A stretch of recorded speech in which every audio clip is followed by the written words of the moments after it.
바랍니다.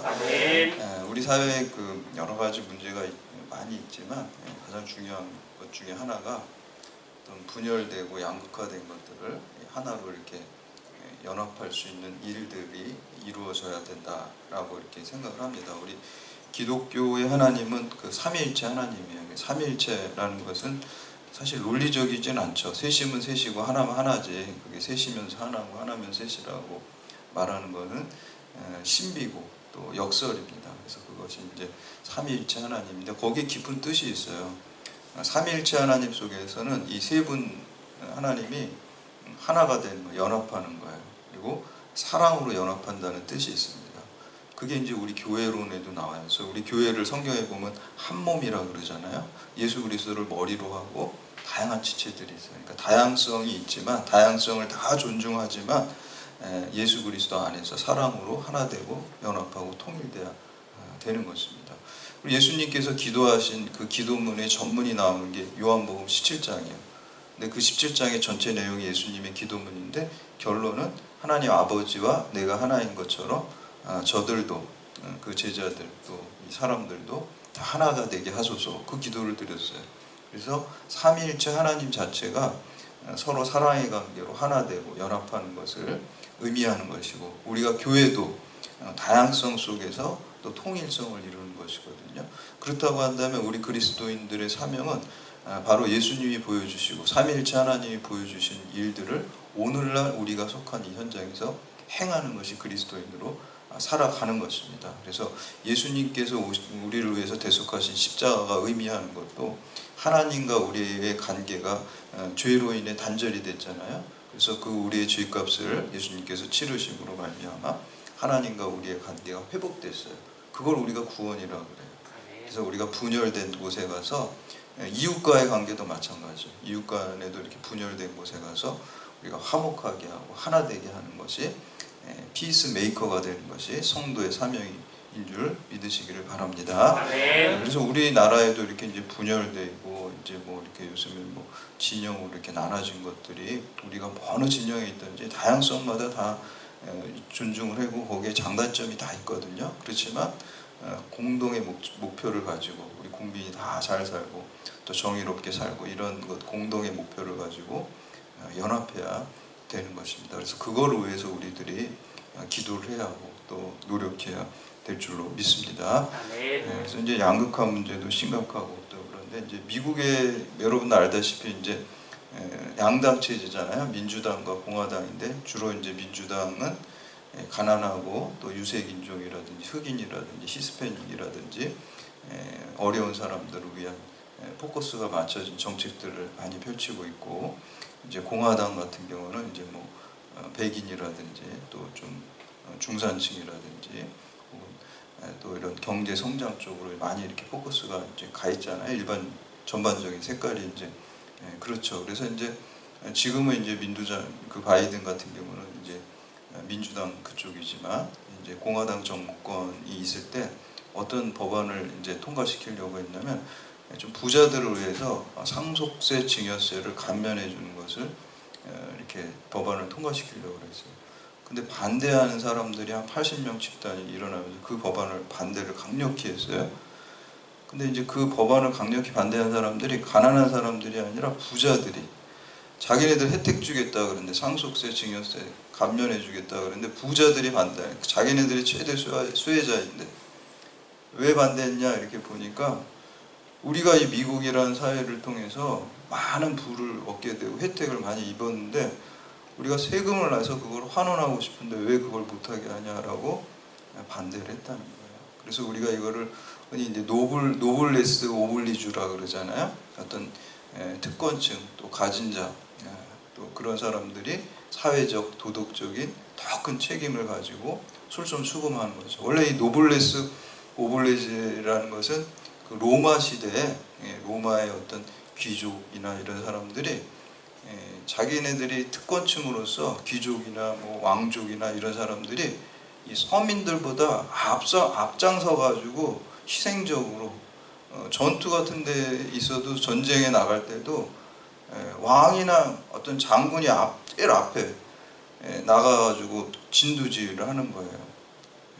뭐 이렇게 아랫사람을 시켜가지고 뭐 총알바지 같이 이렇게 앞으로 내보내는 게 아니라 자기가 맨 앞에 서는 거예요. 솔선수범해서. 그거를 명예롭게 생각하고 영예롭게 생각하고, 그리고 높은 도덕적인 어떤 그 모습들을, 삶을 보여주는 거죠. 그래서 이제 대중들이 따라올 수 있게 이런 희생 정신을 보여줬습니다. 근데 이런 정신이 잘 이어진 게 이제 현대사회, 미국에서도 우리가 뭐 자본주의 사회다 뭐 이렇게 비판하는 것들도 물론 많이 있지만, 그럼에도 불구하고 그런 이제 노블레스 오블리주의 정신이 이어져서 이제 부자들이, 이제 CEO들이, 이제 록펠러 같은 사람도 이제 바로 그 노블레스 오블리주 그런 정신이 이제 이어받아가지고 재산을 다 사회에다가 환원하고, 제가 듣기로는 뉴욕시의 그 수도세를 아직까지도 안 낸다 그래. 다 내줘가지고. 그리고 이제 유명한 또 명문 대학, 이제 시카고 대학교를 또 설립을 하고, 또 어머니를 위해서 뉴욕의 리버사이드 교회를 멋있게 이제 교회를 건축하고, 그러니까 그 돈을 다 환원했죠. 그리고 카네기라는 부자도 마찬가지고, 그 부자도 사회에다가 다 환원을 해가지고 교육이나 또 문화예술이나 과학이나 의학이나 이런 데 발전하는데 그 돈을 다 환원했단 말이에요. 지금 이제 살아있는 부자 같은 경우는 이제 빌 게이츠라든지 워런 버핏이라든지 이런 사람들도 자기 전 재산의 95%, 80%를 이제 환원하면서 그러한 좋은 일들을 많이 하는 것을 볼 수가 있습니다. 제가 이 얘기를 드리면 여러분은 나랑은 상관없는 얘기인데 워런 버핏 얘기 상관이 있습니다, 여러분. 여러분 이 사람들보다 훨씬 더 특권층입니다. 하나님의 자녀잖아요. 귀족하고 왕족하고로 비교가 안, 만왕의 왕이신 하나님의 자녀들입니다. 그러니까 여러분들은 노블레스 오블리제가 아니라 우리가 크리스찬 오블리제를 실천해야 될 줄로 믿습니다. 여기 뭐 몇백조 뭐 이런 재산이 아닙니다. 우리는 영원한 생명을 얻게 됐기 때문에, 얻었기 때문에, 이미 우리는 얻었기 때문에 그러한 특권층으로서 도덕적 의무, 사회적 책임을 우리가 더 감당해야 될 줄로 믿습니다. 희생도 기쁨으로 희생을 그걸 감당해야 되는 것입니다. 그것이 물론 이제 십자가의 길이지만, 그 십자가의 길을 통해서 우리가 로마서, 제가 좋아하는 말씀이 8장 18절 말씀, 현재의 고난은 장차 있을 영광과 비교할 수 없다, 없도다 그랬거든요. 그러니까 우리가 그 십자가의 길을 갈 때 하나님께서 우리에게 약속하신 그 영광이 반드시 있는 것을 우리가 믿어야 될 줄로 합니다. 그래서 제가 예를 들었잖아요. 여러분들이 만약에 예를 들어서 저한테 1억씩 저한테 주세요 그러면은 1억을 모으려고 열심히 힘들고 십자가 같이 어렵겠죠. 그럼 맡겨야 돼요.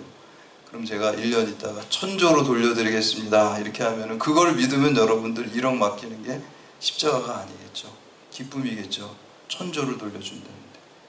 돈으로 좀 얘기를 해서 좀 죄송한데, 이게 우리가 생명도 마찬가지, 영원한 생명이 1000조가 아니라 값으로 환산할 수 없는 큰 거 우리에게 주는 게 우리가 확실하게 믿는다면 십자가의 길을 가는 게 그렇게 힘든 게 아니라는 거예요. 그래서 제자들은 그걸 믿었다는 거예요. 부활하신 예수님을 만났기 때문에, 그렇기 때문에 이 부활하신 예수님 만나, 내가 십자가의 길을 따라가면 예수님처럼 영원한 생명, 1000조보다 더 큰 그것을 내가 얻게 된다는 걸 믿었기 때문에 십자가의 길을 어금니를 꽉 깨밀고 간 게 아니라 기쁨으로 그 길을 갔어요. 부활의 영광이 나에게 주어지기 때문에. 그래서 우리가 사도 요한 같은 경우도 유일하게 순교하지 않은 제자가 사도 요한이잖아요. 기도 제목이 저도 좀 순교 좀 해주세요, 소원입니다. 이거 해야지 1000조 받는데, 이런 마음으로 아마 한 것 같아. 이게 접수가 안 되면 안 되는데, 이런 십자가의 길 나도 가야 되는데, 그래야지 영광을 입는데, 이렇게 이제 그런 마음이었던 것 같아요. 물론 이제 그런 순교가 아니지만 다른 계획이 하나님이 있어서 그를 통해서 요한계시록을 쓰고 또 예수님의 어머니를 돌보는 그런 사명이 있었기 때문에 그렇게 된 거죠. 그래서 우리가 그런 믿음으로 나아가야 됩니다. 우리가 크리스찬 오블리주는 우리가 그런 특권을 받았다는 것을 믿기 때문에, 우리의 큰 영광이 있기 때문에 사회에서 여러분들이 헌신하고 희생하고 참고 억울한 일 있죠. 기쁨으로 가진 사람이 여유 있는 거예요. 없는 사람이 그냥 아등바등 거기서 그냥 뭐 하나 양보도 안 하고 하나 더 가지려고 그러죠. 왕족 많이 가진 사람, 여러분은 많이 가진 사람, 영원한 생명을 가졌잖아요. 많이 가진 사람 여유가 있어요. 내가 저도 그 기쁨으로 할 수 있는 것입니다. 그게 그 사람의 영혼을 얻는 것이고 화평케 하는 길이라고 한다면 그것을 우리가 기쁨으로 해야 될 줄로 믿습니다.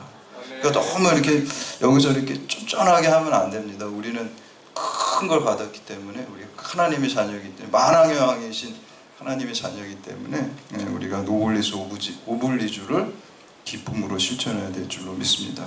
사도 바울이 그러한 케이스였어요. 우리 14절 말씀 함께 봉독합니다. 14절 시작. 헬라인이나 야만인이나 지혜 있는 자나 어리석은 자에게 다 내가 빚진 자라. 아멘. 채무의식을 가지고 있었죠. 이 사람이 언제 달라집니까? 사명을 깨닫게 될 때 달라지게 됩니다. 근데 사명은 언제 깨달을까요? 은혜를 알게 될 때 사명을 깨닫게 됩니다. 은혜를 알게. 그러니까 사도 바울이 그전에는 몰랐는데 다메섹 도상에서 부활하신 예수님을 만나니까 야, 내가 죄인이구나, 내가 죽을 수밖에 없는 존재인데 예수님께서 내 죄를 대속하셔 십자가에 죽으심으로 내가 영원한 생명을, 천주하고 비교될 수 없이 큰 걸 내가 이미 받은 거구나, 이 은혜를 깨닫게 되니까 사명, 그전에 자기가 추구했던 모든 것들을, 로마의 시민권자이고 가말리엘문에서 배운 학식, 이거를 다 배설물처럼 버리고 그걸 가지고 오히려 주의 복음을 전하는데 기쁘게 나아갔어요. 그리고 로마에 가서 목이 잘려서 순교할 때도 기쁜 마음으로 그 순교의 길을, 부활의 영광을 바라보면서 그 길을 기쁘게 달려간 것입니다. 사명을 깨달았기 때문에, 주의 은혜를 깨달았기 때문에 빚진 자의 마음을 우리가 가져야 될 줄로 믿습니다. 그래서 우리가 메타노이아라는 게 이제 회개인데 이렇게 돌아선다는 거잖아요. 방향 전환을 해야 되는데 지정의의 방향 전환을 해야 되는 것입니다. 머리로만 돌아서는 게 아니라, 일시적인 감정으로만 돌아서는 게 아니라 우리의 의지적인 차원에서 우리의 삶을 다 나 중심의 삶에서 하나님 중심의 삶으로 뉴턴하고, 내 욕망대로 사는 삶에서 하나님 말씀을 쫓아 사는 삶으로 완전히 방향 전환하고 뉴턴할 때 그 삶을 통해서 하나님께서 아름다운 열매를 우리에게 맺게 해주실 줄 믿습니다. 사도 바울이 그런 사람이었어요. 그래서 은혜의 빛을 졌기 때문에 그것을 채무의식을 가지고 내가 갚아야 되겠다라는 것을. 효자는 누가 효자가 됩니까? 어머니 아버지의 은혜를 깨달은 사람이 효도를 하게 돼요. 야, 내가 이렇게 산 게 그냥 된 게 아니라, 그걸 몰랐는데 부모님 은혜구나, 다 부모님이 해주신 거구나, 이걸 깨달으면 효도하게 되겠죠. 주로 근데 그거는 내가 아이를 낳아보고 길러보면 그거를 깨닫게 돼요. 아, 우리 어머니 아버지도 나한테 이렇게 해주셨겠구나, 이런 걸 알게 되잖아요. 그러면은 부모님께 더 효도할 수밖에 없겠죠. 하나님의 은혜를 깨달으면 하나님께 효도할 수밖에 없겠죠. 누가 애국자가 됩니까? 이 나라에 대해서 고마움을 깨달은 사람, 나라가 있기 때문에 내가 이렇게 살 수 있구나 라는 걸 깨달을 때 우리가 나라에다가 충성할 수 있겠죠. 로마서 5장 20절에 보면 죄가 더한 것에 은혜가 더욱 넘쳤느니라 라는 말씀이 있죠. 저는 제가 옛날에 이거를 이렇게 보면서, 야, 그러면은 은혜 더 많이 받기 위해서 죄를 더 많이 져야 되겠구나, 이렇게 이제 어리석게 생각을 했어요. 근데 그건 굉장히 어리석은 해석이죠. 죄가 많은 곳에 은혜가 많다는 것은 내가 죄인이라는 사실을 더 많이 깨달은 사람이 더 하나님의 은혜가 많이 있다는 거예요. 그전에는 내가 죄인인지도 몰라요. 믿지 않는 사람들한테 우리 다 죄인이잖아 이러면 욕먹어요. 제가 실제로 그런 적이 있어요. 안 믿는 사람은 우리가 인간이 죄인이라는 말을 못 알아들어요. 그거를. 기독교에서는 인간은 죄인이고, 그게 이제 인간론이잖아요. 기독교의 교리잖아요. 그런 얘기를 하면 못 알아요. 내가 무슨 죄를 졌냐고 화를 냅니다. 그러니까 은혜를 깨달을 수가 없죠, 하나님이. 그러나 우리는 내가 죄인이라는 것을 깨닫게, 내가 나의 죄성을 깨닫게 되면, 야, 다 내가 이렇게 사는 게 하나님 은혜가 더 넘치게 되는 거예요. 사도 바울 같은 사람은 자기가 죄인 중에 괴수라고 그랬어요. 죄인 중에 괴수라고 그러니까 제일 크게 쓰임 받는 거예요. 그렇죠? 내가 죄의식이 크고 빚진 마음이 크니까 자기를 교만할 틈이 없죠. 나 같은 죄인이 주의 은혜로 쓰임 받았는데 어떻게 그 은혜, 그 마음 있는 사람이 교만하겠어요? 감지덕지하게 사는 거죠. 이렇게 사는 것도 감지덕지하고 은혜다 이렇게 사니까 사도 바울이 크게 쓰임 받았어요. 그렇다고 한다면 우리가 크리스천 오블리주를 어떻게 실천할 수 있겠습니까? 두 가지로 우리가 생각해 볼 수 있어요. 첫 번째는 복음을 전함으로 복음의 빛을 갚아야 되는 것입니다. 우리가 주의 명령의 가장 큰 지상 명령이 이제 선교 명령입니다. 선교 명령을 우리가 행함으로써 그 빚진 것을 조금이라도 갚을 수 있게 되는 것입니다. 우리나라에 기독교 복음이 들어오는 게 이제 언더우드하고 아펜젤라에 의해서 우리가 복음이 우리나라에 들어왔죠. 미국 선교사들을 통해서. 그 사람들의 나이가 그때 20대 중반이었어요. 젊은 사람들이에요.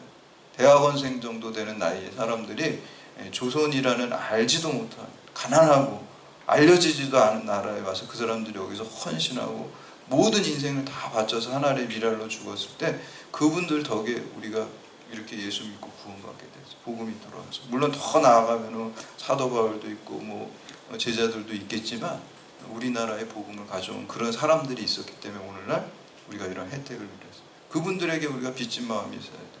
그럼 빚진 마음은 우리가 갚는 것이 길은 복음을 전하는 것이 그분들에게 빚을 갚는 것이죠. 어느 폭풍 치는 날 한 척의 배가 조난당한 에스오스를 쳤습니다. 그래서 이제 구조선이 나갔어요. 그 배를 구하러 이렇게 갔어요.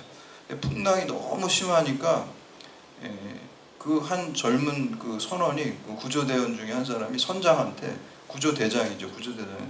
대장님 지금 너무 파도가 심해가지고 지금 나가는 건 너무 무리입니다. 이렇게 얘기를 하니까 야 우리는 나가라고 명령을 받았기 때문에 나가야 된다. 그러니까 계속해서 나가니까 이제 도저히 이제 더 심해지는 거예요. 그러니까 이 대원이 대장님 이제 우리는 이렇게 가다가는 돌아올 수도 없고 우리도 다 죽게 됩니다. 다시 돌아가야 됩니다. 그러니까 이 선장이 이 사람아 우리는 나가라는 명령을 받았지 돌아오라는 명령을 받은 건 아닐세. 그렇게 나갔다니까. 우리가 주님으로부터 땅끝까지 이르러 내 증인이라는 명령을 받았습니다. 그러니까 이것저것 계산하지 않고 때를 얻든지 못 얻든지 복음을 전할 때 그 길을 통해서 말할 수 없는 영광이 우리에게 주어질 줄 믿습니다. 아멘. 두 번째는 이웃을 사랑으로 하나님께 입은 사랑의 빚을 갚아야 됩니다. 그거는 우리가 사랑 계명이죠. 그래서 예수님의 지상 명령은 선교 명령이고요. 예수님의 지상 계명은 사랑 계명이 하나님 사랑 이웃 사랑. 그래서 선교 명령과 사랑 계명을 우리가 실천하는 게 크리스천 오블리주를 실천하는 것입니다. 제가 그 연세대학교의 그 제 스승 교수님 학교 다닐 때 그분이 자기 이야기를 수업 시간에 이렇게 해주더라고요. 점심시간, 지금처럼 이제 점심시간인데 대학원 수업인데 졸리니까 이렇게 다 좋으니까 자기 얘기를 해주니까 또 그런 얘기 해주면 이렇게 열심히 듣잖아요. 지루하지 않으니까 책은 지루하지만 그래서 이렇게 얘기를 해주더라고요. 자기가 유학할 때 있었던 일을 얘기를 해주면서 스위스 이제 바젤 대학에서 유학을 하셨는데 그래서 거기서 공부를 하다가 국비 유학생으로 와가지고 빨리 맞춰야 돼가지고 그냥 기간 안에 맞추려고 막 열심히 하셨나 봐요. 그래서 크리스마스 이제 그 연휴가 시작돼서 사람들이 다 집으로 돌아갔어요. 기숙사에도 안 남고. 그래서 자기 친구가 너 뭐 갈 데도 없으니까 우리 집에 같이 휴가 보내고 오자 그랬는데 자기는 공부하려고 안 간다고 갔다 오라고 그래서 이제 혼자 학교에 남았어요. 하다 보니까 너무 힘들고 공부도 안 되고 그래서 친구 집에 그냥 가야 되겠다 그래서 차를 몰고 산을 넘어가는데 스위스는 산이 많고 눈도 있고 그러니까 산을 넘어가다가 차가 눈 속에 빠진 거예요. 그러니까 이제 나오지도 못하고 야 여기서 이제 지금 휴가철인데 나 여기 눈에 빠져가지고 그냥 굶어 죽을 수도 있겠다 이런 생각을 하고 있는데 저쪽에서 이제 차가 갑자기 한 차가 그 산속에 올라오는 거예요. 큰 트럭이. 그래가지고 무슨 일이냐니까 차가 빠졌다 하니까 그 아저씨가 거기 장비를 꺼내가지고 막 1시간 동안 그 그냥 땀을 흘리면서 그 차를 빼줬어요. 너무 고마워가지고 이 교수님이 자기 이제 학생이었으니까 그때 돈도 별로 없었지만 지갑에 있는 돈을 다 꺼내가지고 고맙다고 그 돈을 줬어요.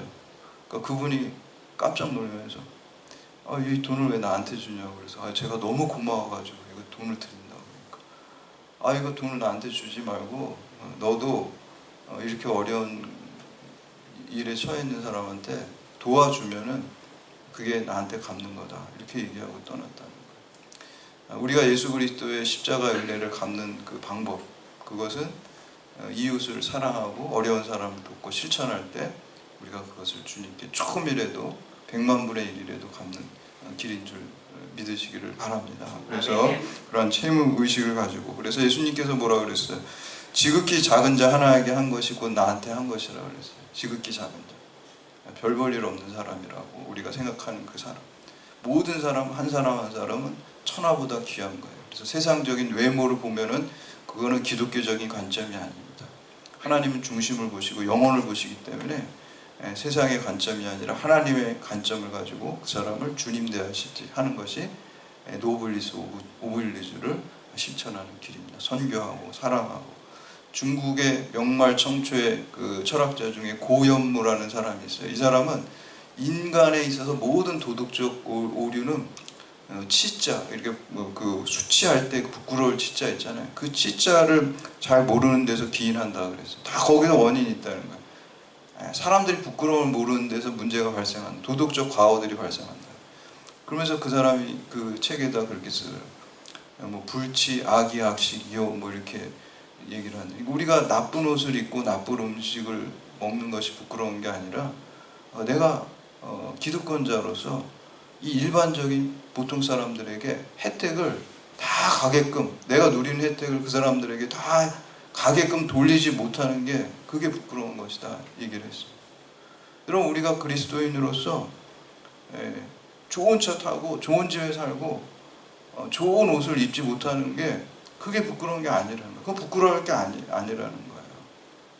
오히려 우리가 그리스도인으로서 하나님의 자녀로서 성교 명령을 다 우리가 행하지 못하고, 또 주님은 나를 위해서 십자가에서 죽으시고 그 사랑을 보여주셨는데, 사랑을 베푸셨는데, 내가 다른 사람을 사랑하지 못하고 화내고 양보도 안 하고 그런 모습이 나에게 있다면 그게 부끄러운 거라는 거예요. 그래서 우리가 크리스찬 오블리제를 실천하기 위해서 그리스도의 사랑을, 또 그리스도가 명령하신 성경 명령을 다 실천하면서 지상명령과 지상계명을 실천함으로써 크리스찬 오블리제를 통해 주님이 우리에게 맡기신 그 사람들, 그 영혼들을 그리스도에게로 돌아오는 사명을 잘 감당하시기를 주님의 이름으로 축원합니다. 아멘.